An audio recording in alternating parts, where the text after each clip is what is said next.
สบายดีเนาะจะมาแนะนำต่อเนาะสำหรับวิดีโอนี้ข้าพเจ้าจะไปแนะนำเกี่ยวกับวิธีลงทะเบียนนำไซต์แพ็กเกจฟรีเนาะเข้ามาที่แอปเลยเนาะแอป CIT Parking แอปเนาะเข้ามาเมนู3ขีดเลยเนาะตัวนี้เนาะตัวนี้3ขีดนะสมัครแพ็กเกจเนาะหรือเราจะไปเข้าอยู่หน้าแรกเลยก็ได้เนาะเราจะเลื่อนแพ็กเกจนี้มันแพ็กเกจแบบนี้แม่นเราไปเลือกแพ็กเกจฟรีนี่เนาะติ๊กใส่เนาะนะใส่ชื่อในนามสกุลเนาะใส่ชื่อละเอียดของท่านเนาะชื่อตัวอย่างว่าเนาะ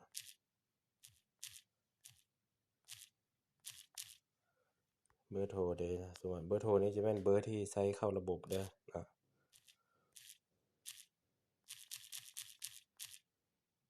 ะตัวอย่างว่าข้าพเจ้าใส่ใน020เนาะ24678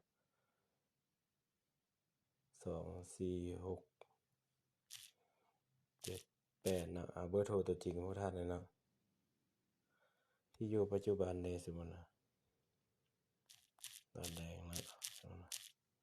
เมืองอย่างก็เขียนละเอียดเนาะรหัสเด้อเนาะตัวอย่างข้าพเจ้าไปใส่ยืนยันรหัสผ่านคืนนะ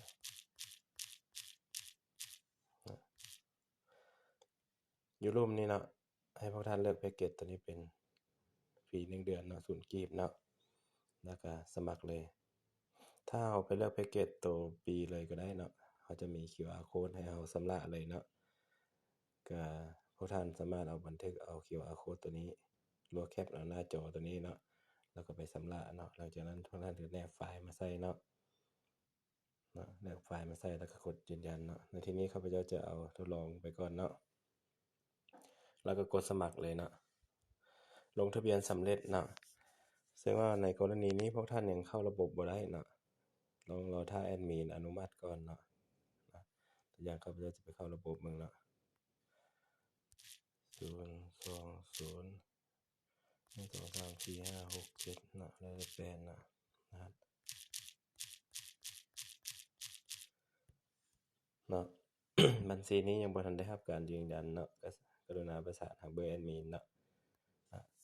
ในที่นี้ข้าพเจ้าจะยืนยันเนาะข้าพเจ้าจะยืนยันเด้อนะอนุมัติให้แล้วเนาะตกลงเนาะโอเคข้าพเจ้าอนุมัติให้เนาะบัดนี้จึงสามารถเข้าระบบได้เนาะ